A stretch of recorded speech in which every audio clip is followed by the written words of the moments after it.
Hey everybody, welcome back to our weekly podcast. Wait, did you say weekly? Well, yes, of course. This episode is a little bit delayed. My name is Patrick Tan, General Counsel for ChainArgos. With me, as usual, our CEO and Chief Data Scientist, Jonathan Reiter. The reason that this is delayed, and if you follow us on socials, you'll know this, is that we've been away in Bucharest on official government business. We've been busy the last couple of weeks. We wanted to do an on-location filming in Bucharest, but what can I say? The summer heat. The summer heat melted all the mics, so it's warmer than Singapore. It's far less humid. Extremely warm. In if you've never experienced a heat wave in southeastern Europe, that was something. Stuff was melting all over the place. So it was really warm, but we had a great time. We had great fun as well, training and doing stuff. So anyway, that's not what you guys tune in for. Not to hear our stories on the road.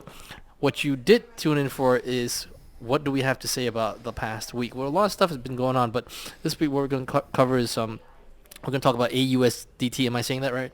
Did I spell that right? Yeah. AUSDT, which is Tether's gold-backed dollar stablecoin thing. Okay. And then the a16z fund. Now, this is actually really interesting. I got an education in this as well. Of course, it was John that educated me because I never do my homework before I come to class. And it's somewhat complicated, so bear with us a little bit so that, there are concepts here, there's information here, there's information sources here which you may or may not be familiar with, and it would help to just pay attention a little bit and help to try and follow along with what's going on. Now, next we'll talk about, CertiK and the Kraken. So CertiK is this company that does audits, and it did an audit on Kraken, which is the crypto exchange. Well, they do audits. I don't know they did an audit on Kraken, but they tried to apply for a bug bounty on Kraken. Yeah, that's what I meant. And then we have a little bit of bonus material on Coinbase. That's a throwaway line, but we'll throw that in right at the end. So let's just jump straight into it because we got quite a bit of ground to cover. Now, AUSDT, correct me if I'm wrong, John, as I understand it, this is basically a token that is essentially a dollar-based token, and it's collateralized by gold. Yeah, okay. Is that correct? Yeah, we have to phrase this carefully because Tether has a dollar stablecoin That's backed correct. by dollars, or Yes. whatever, supposedly backed by dollars. We're just going to pretend everything's done as it says it will. And a gold stablecoin backed by gold. What they've done here is they've created a dollar-pegged stablecoin, so it's supposed to have the value of $1, but the backing is gold stablecoins. So it's Tether's gold stablecoin. Oh, wait, hang on. So if I'm to understand this correctly, is it, are you referring to AUT? So it's XAUT. So there's a gold stablecoin. So you use the gold stablecoin as collateral to generate this new dollar-pegged, but not dollar-backed, gold-backed stablecoin, which they're calling Alloy, which is their thing for mixing metals and other things, which is a clever name. Or alchemy. So let's move back a couple of steps so that our viewers understand this, because there's a couple of layers of hypothecation here. First, XAUT is presumably a token that's backed by gold. You give them gold, they give you. You give them gold, they give you these tokens. Yeah. Fine.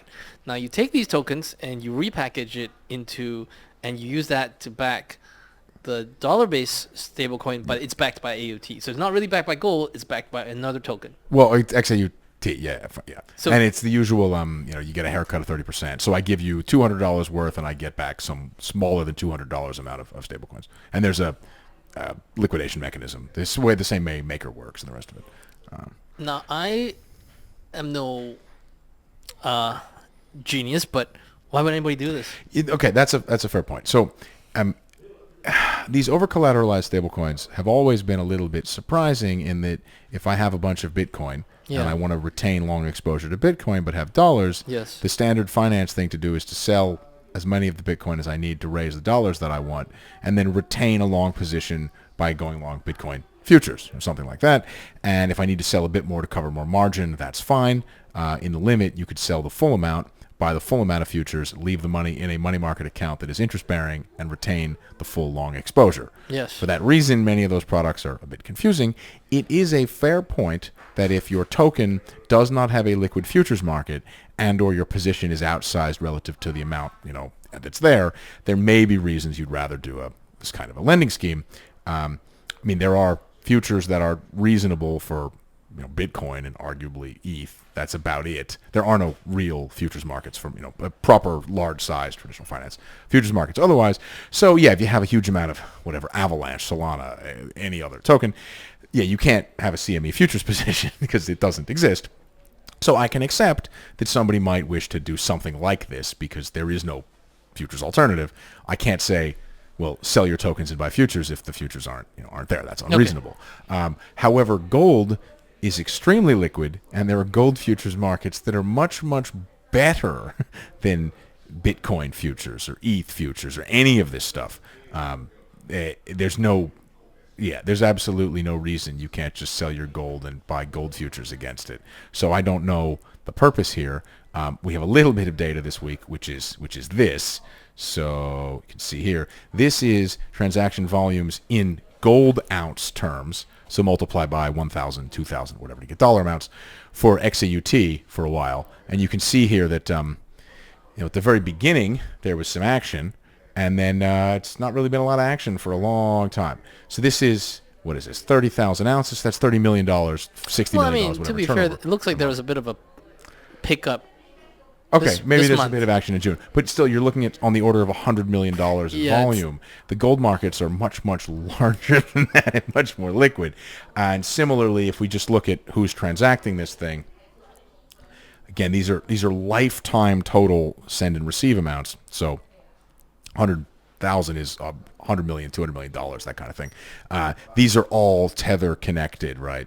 Tether deployer, Tether treasury, a Bitfinex address, Bitfinex. I don't know what this FTX one is. It's kind of a closed loop system. And similarly, we go down to the receivers, and you're also getting stuff this one's connected to RhinoFi DeFi protocol. So maybe but again, this is a lifetime transaction volume of something like $200 million. That's not huge given the size of the gold markets. So it's not clear why, as Patrick alluded to, anybody would want to do this. Because dollar money markets are fine and gold markets are fine. There's even a gold borrowing and lending market that's quite liquid. I mean, the full amount of this thing that's out there is a couple 100,000 ounces, which is very easy. The full market cap is easily tradable. To begin with, I never understood why anybody would hand over their gold to Tether and get gold tokens to begin with. Well, I mean, whatever. It makes no more or less sense than dollars. And then if you take those tokens, why would you do this as well? Now you take the gold tokens, which I don't know what they're used for, and then you stuff them into this thing to get equivalent of USDT. I mean, it's a fair point that if you wanted gold exposure and you didn't have access to standard gold futures, but we're now really pushing the limits of who these people are. If you want exposure to gold and you can't get access to gold futures in the normal financial markets, that probably means there's a good reason for that. I mean, like interactive brokers, you can just do gold futures, right? This is not a challenging thing for people to set up. If you can't open an interactive broker's account, I think you may have slightly more complicated problems in other aspects of your life. It seems kind of weird. And given the lack of utilization of XAUT, it's not clear. I mean, maybe this thing will be very popular. More likely, it seems like it won't be. Their Alloy platform, I would imagine, is intended to be used going forward to allow all kinds of stuff to collateralize stablecoins. I mean, the software is the same. This is the way Maker works. It's probably the same setup. So, okay, I guess it's nice to see. It's nice. They're a stablecoin provider, and they're trying to branch out. Nobody's ever provided more than one flavor of stablecoin before. Fair enough. Either you're doing wacky alchemy algorithms, you're doing over-collateralized, or you're doing supposedly just backed by dollars. These guys are saying, we're a full stablecoin flea market of any type you want. Okay, I mean, I can respect that. So this is what innovation looks like, is what you're saying. If somebody wants to pledge them $200 worth of gold for $150 or whatever of stablecoins, okay. I mean, you should take that business. Well, I mean, the way I'd see it is this: if your goal comes from interesting sources. Well, yeah, I don't know how they. I mean, the amount's pretty small, so there's not much of that going on. But anyway, so from AUSDT to a16z, tell us about that. Okay, yeah, this is very interesting. So now the news source for this is mainstream traditional finance, as the Wall Street Journal. So there's a piece in the Wall Street Journal that was talking about secondary market trading of fund shares and how some fund managers are doing interesting things with that. the sort of interesting thing the article focused on was people who were buying fund shares at, say, $100 a share on the last day of the quarter and immediately marking them up to $800 a share on the last day of the quarter, showing a huge gain because the trading price was very different than the mark price. These are funds, so they were getting the NAV, the mark price, the sort of stated value of the fund, from the fund manager, fund administrators.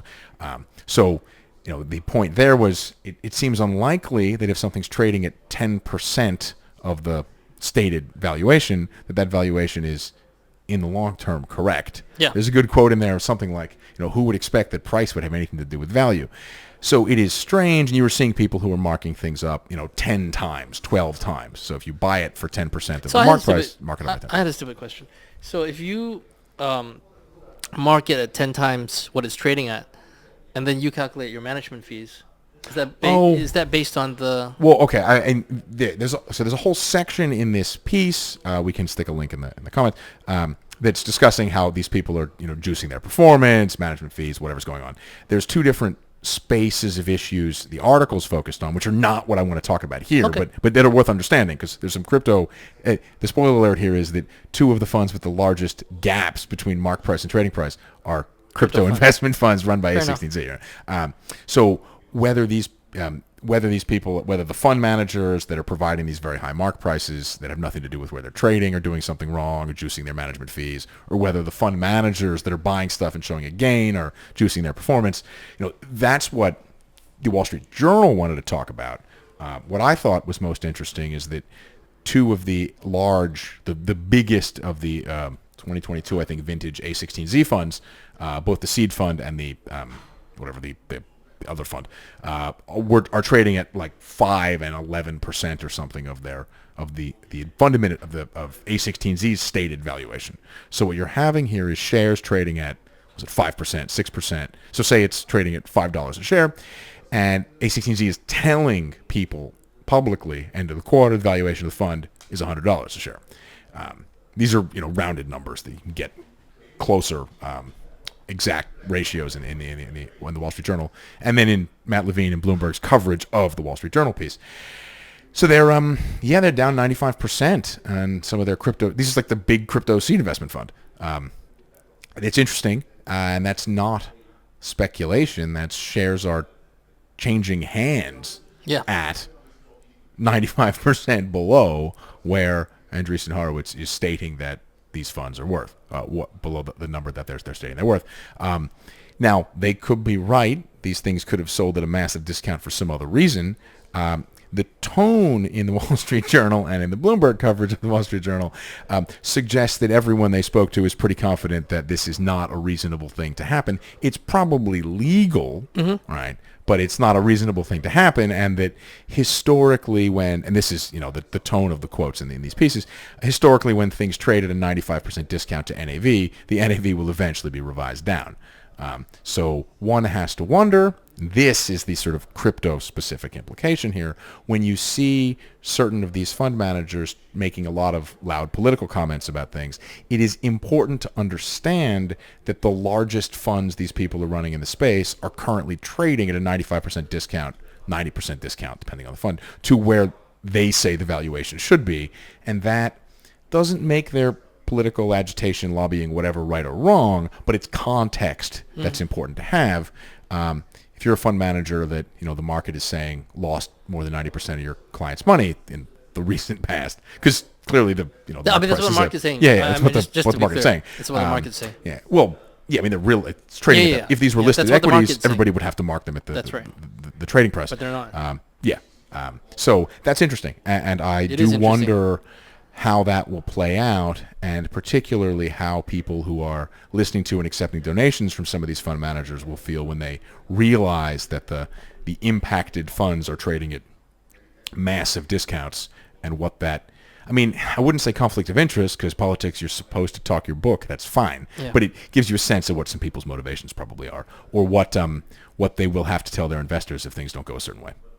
So... Also, it's And generally, when this stuff gets in the Wall Street Journal, accounting type stuff gets investigated more, and there will be changes. They there will often be publish stuff in advance of a change investigation hearing. Things having issues. Because if you look for these particular funds, it's these CNK, which is the A16Z, the legal name of these entities.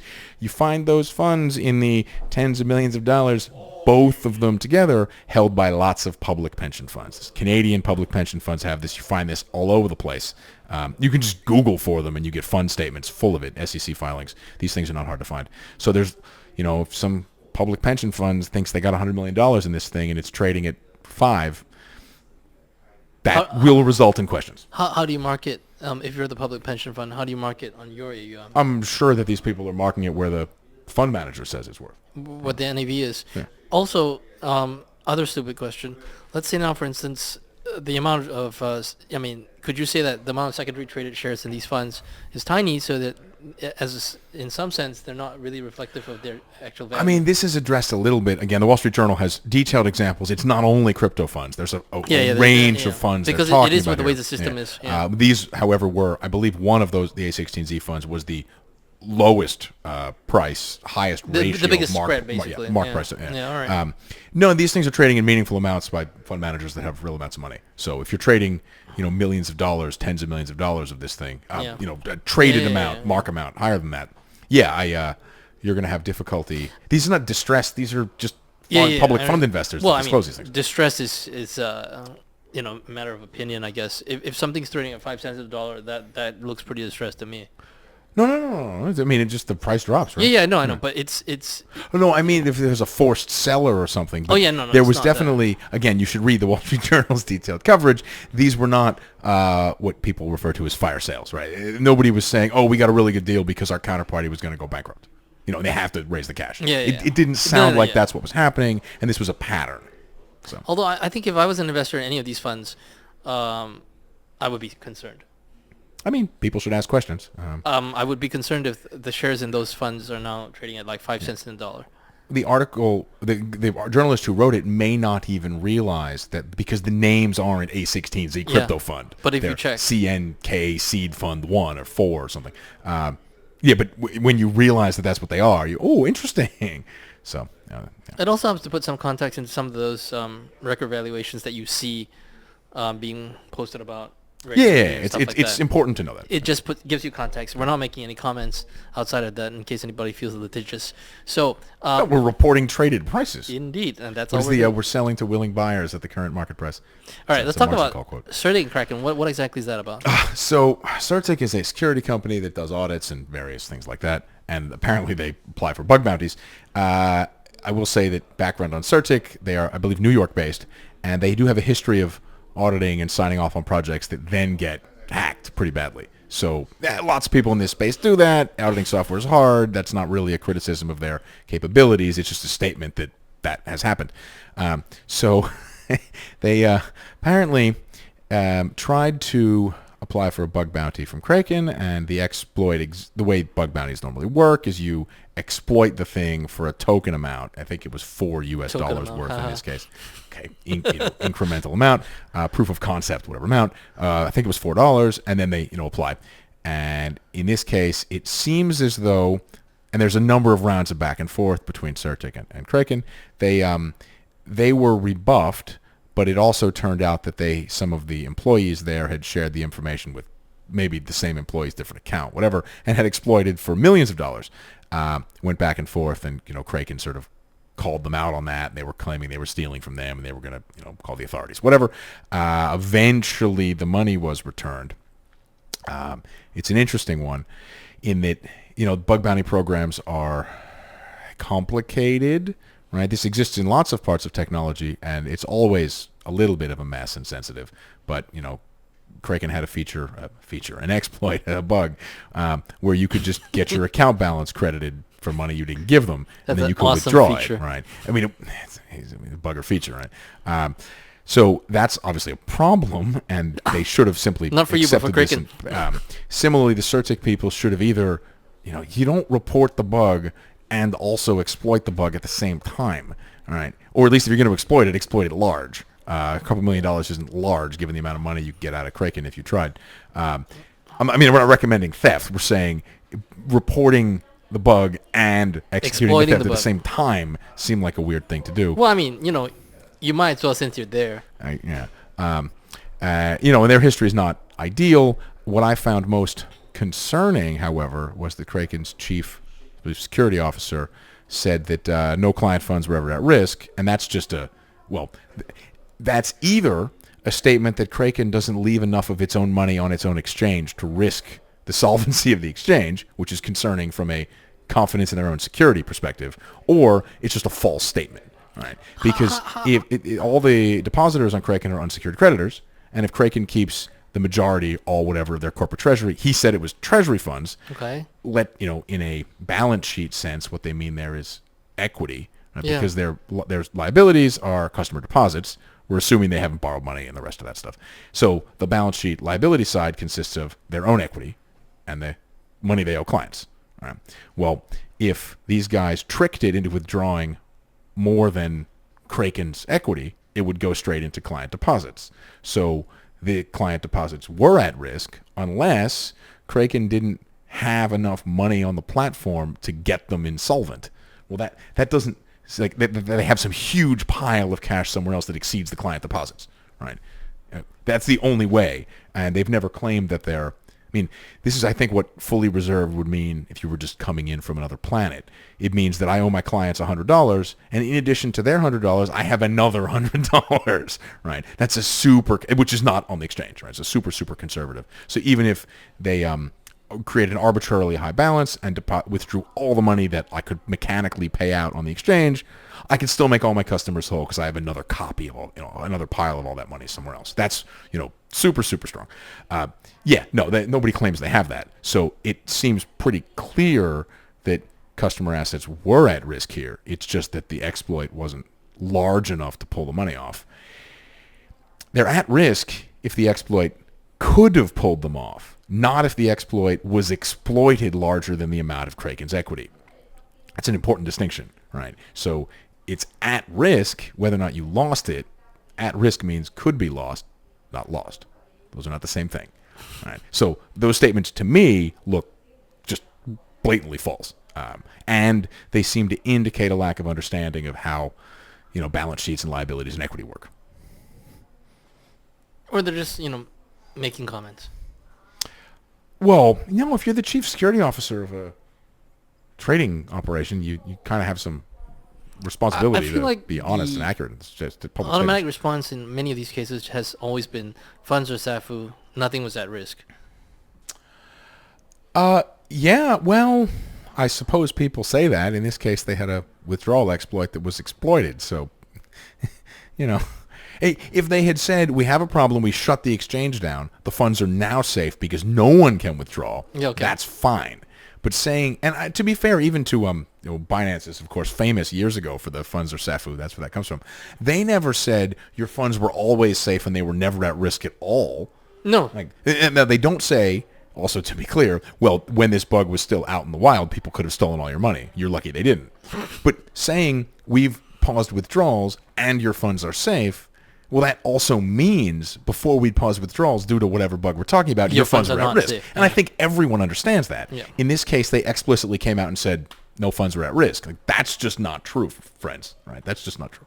So. Okay. Finally, what about Coinbase? And this is the bonus material. Okay, this is a bit of a throwaway one here. So Coinbase is introducing pre-launch trading of tokens via perpetual futures in their offshore, their Bermuda-based exchange. Which is weird. So they're going to allow people to trade futures on tokens that haven't launched yet. Okay. So for serial futures, so we just decide we're going to bet on the price of... What's a serial future like? December 31st, 2024 settlement futures. We're going to bet on whatever, the price of some object or some made-up thing. And we just bet, right? I buy at 30, and then you give me an offer at 35, I pay 35, right? Then I pay 40, so you have to pay me $5. And you just do incremental margin based on the last trade price versus your initial price, your trade entry point. You can do that with no underlying market, and it's totally fine. Okay. for and we're going to settle up on this date. You agree to some funding procedure or not. The simplest way is to just not have a funding procedure. Or whoever has to deposit money, I'll pay you the treasury rate on your amount of whatever funds over a period of time. But these are perpetual futures, so they need to have an index price. And they're clear that there's an underlying index price, and then there's a funding calculation using the normal rules. I don't understand how you do that. How do you come up with the price? Because there's something no that hasn't been market. traded? Yeah, there's no underlying market. So what you're going to end up doing, so either they're going to do something ridiculous, I don't know what that is, or if you think about this for even a few seconds, well, if the index price is just going to be the last traded price because there's nothing else there, it's just the procedure I just described, right? So what you're going to do there is perpetual futures, actually, it's just serial futures every day with flat rollovers and no funding. Serial futures sound delicious. I don't know exactly what they're going to do. Their description suggests that they don't know exactly what they're going to do. That's always because it just says, because the underlying doesn't exist, there will be a different procedure for calculating the index price. And there's a link to the procedures for perps on the Coinbase's offshore exchange. I think what they're going to do is what we just described, which is not the way perps actually work. If the reference price is the last traded price, there's no funding calculation. There's no basis that exists. I don't know what their plan is. I'd be interested to see if anybody bets on this stuff, but I suppose they will because, this space is kind of like prone and inclined to profligate gambling and speculative behavior. That's okay. We know how to run a market betting on just the price of random widgets. Yep. We know how to margin such a thing, but it does not really look like perpetual futures with that kind of an index price structure. Yeah. Unless somebody's just going to decree what the price is at the close. That was what I was thinking. Hour. But that's absurd because there's nowhere to get the number from. Were they going to reference like the VWAP of the untraded market on some other offshore exchange? That's real nuts. No, but it hasn't been launched yet, so that token would No, exist. but other people also have pre-launch trading. Oh, so if you have nuts. two different exchanges referencing each, that's not reasonable. What you should do is simply margin against hang the on. last In traded programming, price. isn't that called an infinite loop? Well, I mean, you would only do a single reference. You wouldn't. Okay. So there's a time element to this, right? All So right. it's not an infinite loop in that sense. Okay. So I don't. If anybody in that space is watching here, what you should do is mark against the last traded price. Which is That's not a what perpetual. you should do. Which is not exactly the way. Maybe that's just futures work. a nomenclature issue. You know what I mean? No, I think they genuinely don't know where to get it from, and they haven't realized yet that when you set the index price to the last traded price, that you end up with a situation where you're just paying the funding rate, like the cash, the dollar funding rate on your margin balance back and forth. Better late than never. And then it works actually like standard is the collateralized derivatives, which is kind of amusing. I think it's good that everybody comes back to where they started. There you go. And on that note, thank you for tuning in. Thank you for the likes, comments, and subscribes. This week is a double bill, so you'll get this episode and you'll get Friday's episode, where we'll have the podcast again with all fresh material. And, of course, look out for it. This is like a stand-up comedy show, all fresh material anyway. So we have John's podcast together with the director of the National Institute of Informatics and Telecommunications, ICI Bucharest from Romania. We've got that podcast coming up. We'll be dripping that out to you guys in 10-minute blocks. Do be sure to look out for that as it comes out later in the week, and we'll be releasing a fresh segment of that podcast every week. Otherwise, thank you for watching. If you're tuning in to us via a audio only, thank you for tuning in as well, and we will see you again in a couple of days, believe it or not. Thank you. Bye-bye.